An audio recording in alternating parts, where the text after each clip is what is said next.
Today, we're talking about how a newly passed online child safety bill is coming for people like Andrew Tate, but also there are massive free speech concerns. Louisiana cops are getting exposed over a torture house. We've got amazing and/or scary space news. We break down why student housing has gotten so ridiculous. A massive change just dropped that could decide who wins the 2024 election. You got the wild, sudden start and stop to the fighting between Armenia and Azerbaijan. We're talking about all that and so much more on today's brand new Philip DeFranco show. You daily dive into the news, all made possible by beautiful bastards like you who buy Wake and Make coffee.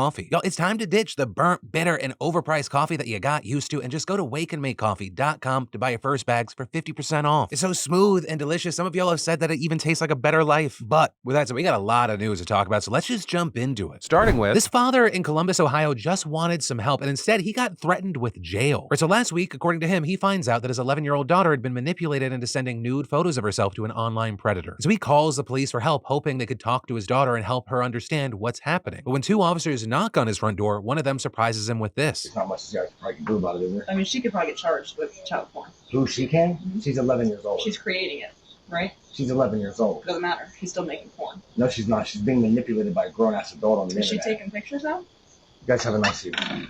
Okay. Thank you for coming. Are you serious?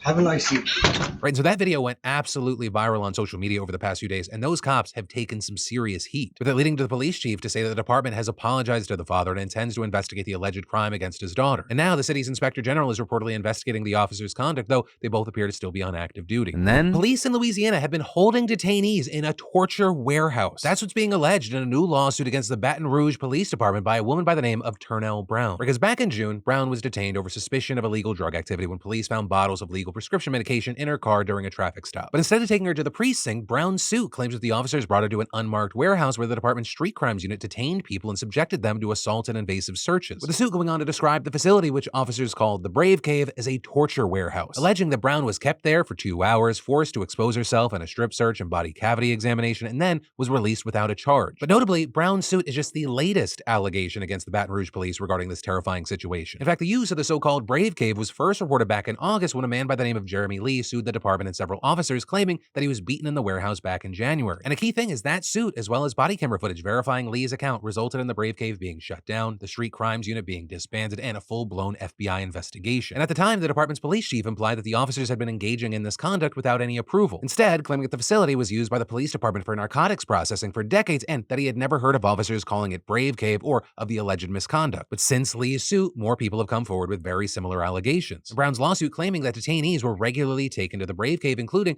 many that were detained and released without a formal arrest. Also, despite the police chief's claims back in August, Brown's suit also alleges that the department ignored previous complaints and squashed internal investigations into misconduct committed by the street crimes unit. Though again, notably, the chief did deny those accusations in comments to reporters. We're gonna have to wait to see what happens, what more information comes out, especially as attorneys representing both Brown and Lee have said they believe this is just the tip of the iceberg. And then, we need to talk about the online safety bill that just passed yesterday. Because while the majority of you watching are Americans and this passed in British Parliament, you have outlets like the New York Times noting that this is one of the most far-reaching attempts by a Western democracy to regulate online speech. Right, so this bill has been years in the making, and the driving force behind it is the protection of children on the internet, with some of the requirements including things like introducing age verifications on pornography sites and social media. The law also demands that content aimed at children featuring suicide, self-harm, and eating disorders be restricted, and that's on top of things like social media companies being forced to implement new features that will allow users to see less content featuring self-harm, misogyny, racism, and anti-Semitism. Essentially, it's meant to require companies to remove illegal content and prevent children from seeing harmful content. And the bill was reportedly born from the growing concern of the mental health impacts of internet and social media use, specifically for children. And some of the most passionate supporters of this bill being parents who attribute their children's suicides to social media, with people like Laura Woods, a professor of internet law at the University of Essex, saying, at its heart, the bill contains a simple idea that providers should consider the foreseeable risks to which their services give rise and seek to mitigate, like many other industries already do. And what was interesting is that one of the big names that surfaced while this bill was in development was Andrew Tate and his content. For example, back in July, the government in the UK Parliament's House of Lords debated a series of amendments to the bill regulating algorithms that push harmful content onto children, with Baroness Kidron in the House of Lords arguing that social media companies' content-neutral algorithms are harmful, and saying they, quote, deliberately push 13-year-old boys towards Andrew Tate, not for any content reason, but simply on the basis that 13-year-old boys are like each other and one of them has already been on the site. And going on to add, to push hundreds of thousands of children towards Andrew Tate for no reason other than to benefit commercially from the network effect is a travesty for children and it undermines parents. Now, notably, these amendments in the bill as a whole faced some criticism when they were added, with Robin Wilton, the director of Internet Trust Trust at a global nonprofit focused on internet policy and development, saying these new amendments demonstrate the biggest problem with the online safety bill, that it is too big and tries to do too many things at once, some of which are counterproductive and will even undermine online safety. And that's actually been a recurring criticism of the bill, that it's just too big and it's trying to do too much. But also the issues don't stop with the bill's size. Many have also brought up concerns about free speech, saying that by incentivizing the removal of content, this bill is threatening freedom of expression. And then also with privacy, specifically end-to-end encryption on private messaging, that's been another major concern. Right? Under the terms of this bill, companies may be forced to check their users' messages for illegal material, which means that companies like WhatsApp may have to break their promise about end-to-end encryption depending on how the bill is enforced. With Open Rights Group campaign manager James Baker saying, these are powers more suited to an authoritarian regime, not a democracy, and could harm journalists and whistleblowers, as well as domestic violence survivors, parents, and children who want to keep their communications secure from online predators and stalkers. And at one point, WhatsApp even threatened to remove their service from the UK altogether rather than comply and change its encryption policies. And as for the enforcement of all this, that falls on Ofcom, the British regulator for broadcast television and telecommunications, who now has to outline exactly how they plan on enforcing these laws. And with all of this, we know that companies who choose not to comply could see fines of about £18 million or around $22 million, or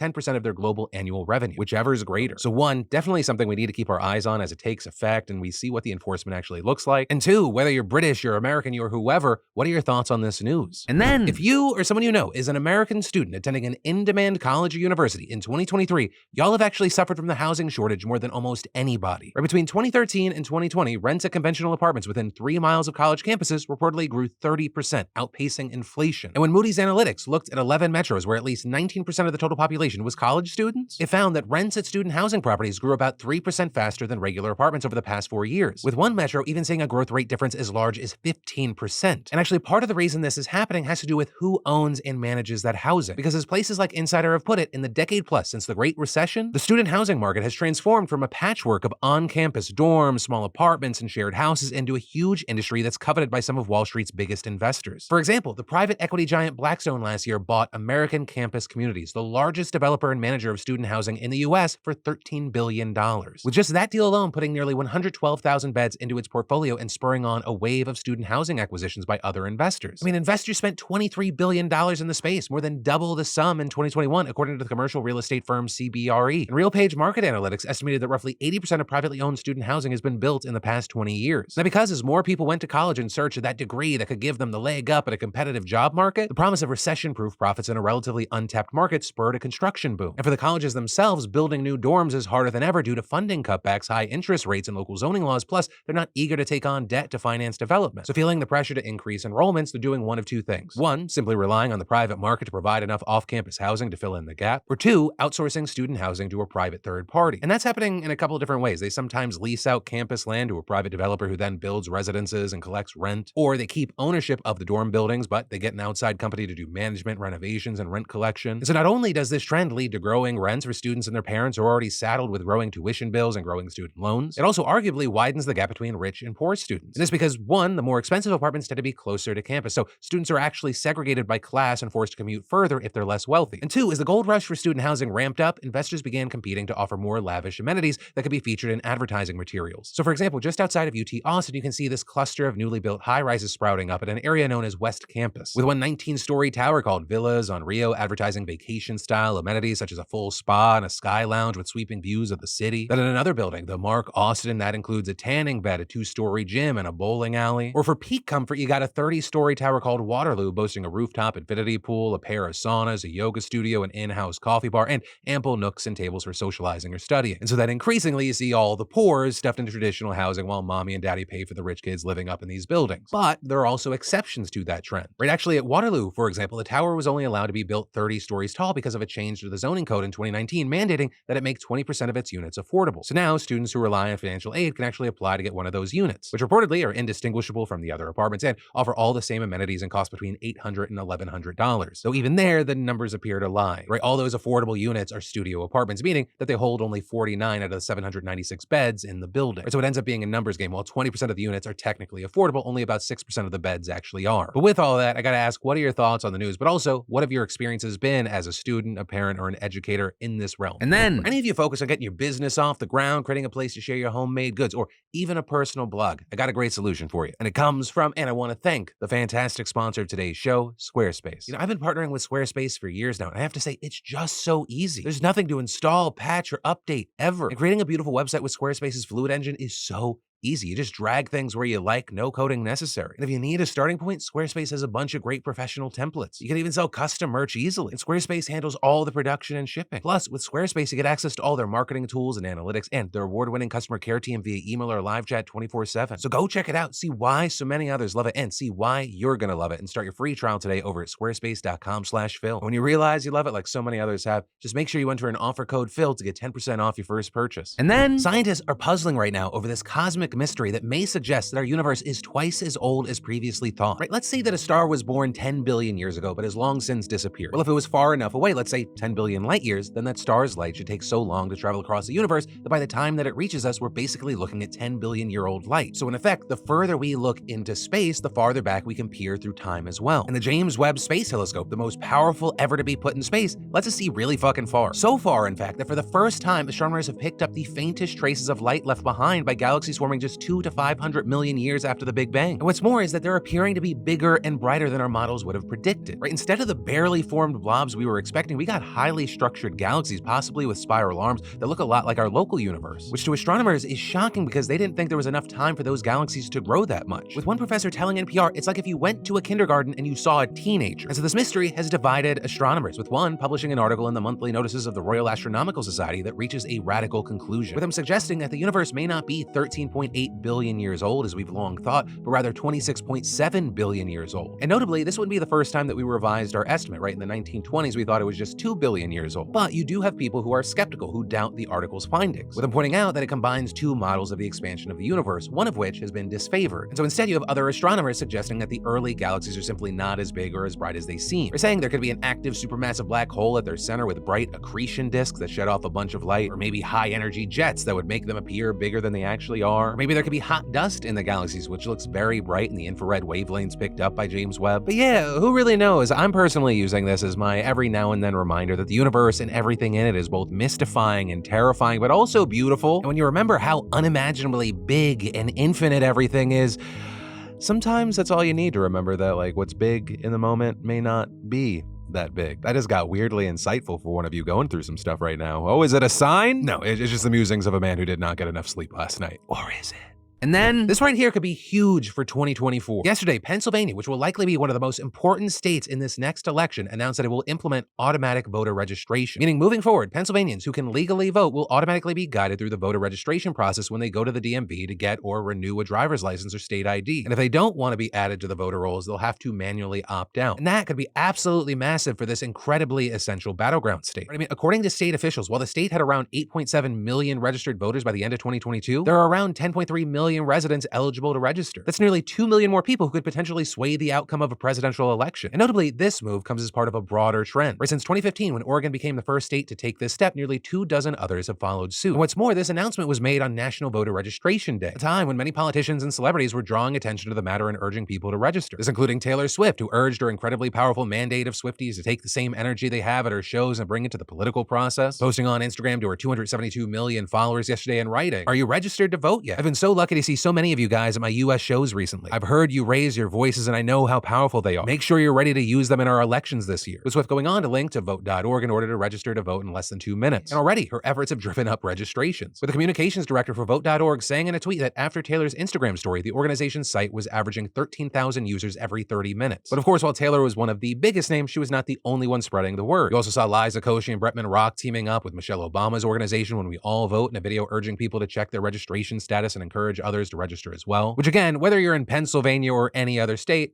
you should be voting. If not because you want to vote for the world you want to see or against the world you don't want to see, it gives you that extra added legitimacy to complain when things don't go your way. But again, in states like Pennsylvania, it is extra important. I mean, even kind of highlighted by the last 24 hours, with the Democrats, thanks to a special election, getting a 1-vote majority in their House. And then it's believed that this latest anti-affirmative action lawsuit could actively undermine U.S. national security. And at the center of this story, you have the same group that successfully got the Supreme Court to ban race-conscious admissions. With that group, Students for Fair Admissions, filing a lawsuit against West Point yesterday yesterday, and arguing that the High Court's affirmative action ruling should extend to America's military academies as well. Because while in that historic June decision, the Supreme Court explicitly said that its ruling did not apply to the nation's military academies like West Point, the Naval Academy, and the Air Force Academy. This because of the potentially distinct interests that military academies may present. Because that was not at all decisive, it left this wide open space for more lawsuits. And as was expected, Students for Fair Admissions has seized on that, with the group in their lawsuit arguing that considering race and admissions is unconstitutional under an Equal Protection Clause of the Fifth Amendment. And they're claiming that West Point has no justification for using race-based admissions. But then on the other side of this issue, you have many military experts, officials, and those who actually run these academies having long argued that race-conscious admissions are essential to America's national security, with outlets like NPR explaining. The military has long maintained that the nation's security depends on having a diverse officer corps that is ready to lead an increasingly diverse fighting force. And because these service academies produce about 1 in every 5 of those officers, supporters of using racial preference state that it is absolutely key to ensuring that future officers represent the diversity of troops they will lead and the American people at large. And that's actually an argument that's been made in multiple cases before the Supreme Court, this including the 2003 ruling that upheld race-conscious admissions at the University of Michigan's law school and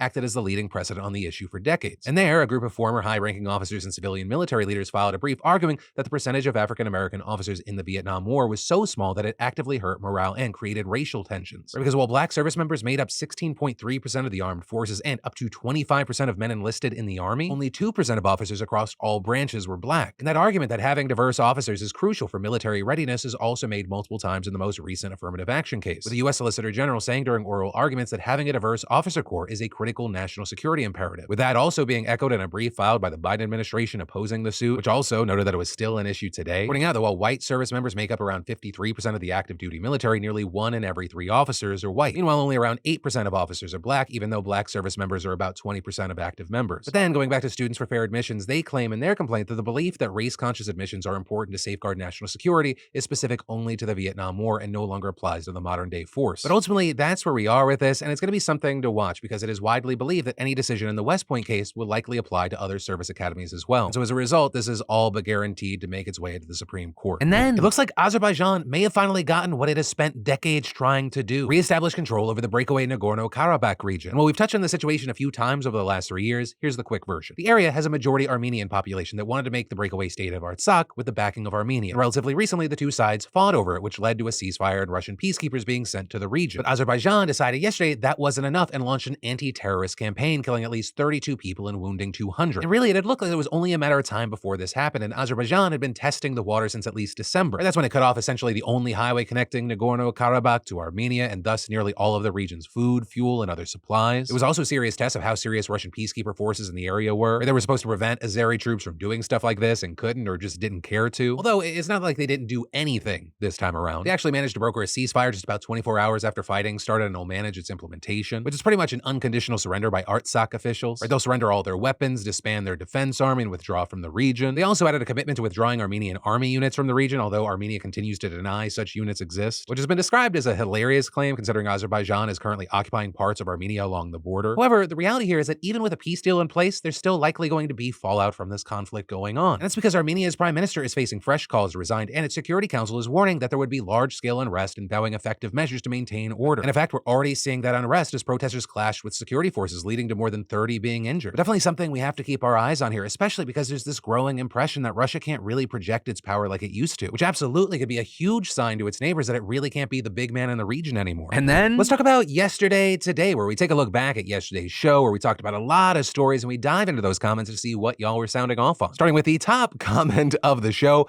no one is surprised what pastors or so-called religious people are trying to sell people. The top comment being, man, if I had a nickel for every time a religious leader tried to feed people bleach as a medicine, as well as people sharing, I'm an autistic adult and a person of faith, and stories like these make my blood boil. It's still all too common to not only try to cure autism, but using potentially fatal methods. And it's especially infuriating when they hide behind religion. And there was definitely a generally shared disgust there. There was also a lot of conversation around the Fetterman shorts scandal. Y'all saying it's crazy to me what a politician is wearing gets more screen time and coverage than literal assassinations between countries. People in general saying they adore Fetterman's response to the so-called outrage. Meanwhile, others proposed a new dress code, saying honestly, if Congress is going to have a dress code, it should be for all lawmakers to dress up like clowns. But for me personally, where I ended up spending the most time in the comments section and scrubbing through were were the reactions to and also experiences of excessive government spending. Though I will preface this with something you should keep in mind whenever we dive into the comments. This is a quick glance and I haven't verified who's saying what. But we have people saying things like, as someone who works for the Department of Defense and one of the weapons programs, I can absolutely agree that they waste so much money. I noticed this literally my first year working for them. Though you had people saying it's not just the big projects, with comments like, Navy veteran, I always thought it was funny that a broom I would order on the ship is $50 when I could go down and buy the same broom at the dollar store for $5. There was also this fun mixture of surprise and lack of surprise in the comments. It was usually people that lived in the United States and people who didn't. With comments like, gotta love most of our money is going into faulty weapons rather than actually helping our own people. America, rah! And then, as a non-American, it baffles me the whole lobbying thing. It's like an established ecosystem for corruption. Yeah. But that is where your daily dive into the news is gonna end. And I gotta say, as always, thank you for watching. Thank you for subscribing. My name's Philip DeFranco. You've just been filled in. I love yo faces, and I'll see you right back here for more news tomorrow.